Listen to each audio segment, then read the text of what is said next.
Hello বন্ধুরা, আজকে আমি পরিবেশন করব পাউরুটির মালাই রোল। প্রথমেই কড়াইয়ে দুধ দিয়ে দিতে হবে, তারপরে একটা স্লাইড পাউরুটি নিয়ে তার চারদিকে ভালো করে কেটে নিতে হবে।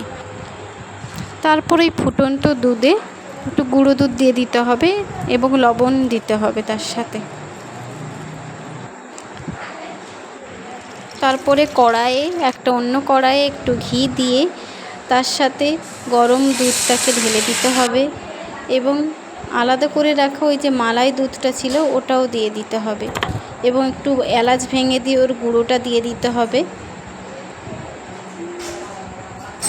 তারপরে একটু চিনি দিয়ে দিতে হবে স্বাদ মতো এবং পরে আবার একটু গুঁড়ো দুধ দিয়ে দিতে হবে যাতে ওই ভালো করে মালাই রোলটা তৈরি হয়।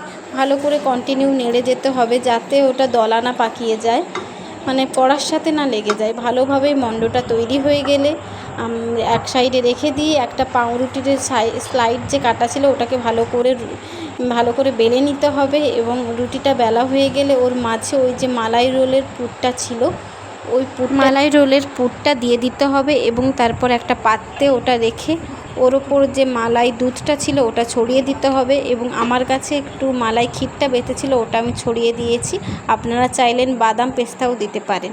এরপর এটা ফ্রিজে রেখে পরিবেশন করুন ঠান্ডা ঠান্ডা পাউরুটির মালাই রোল। Thank you.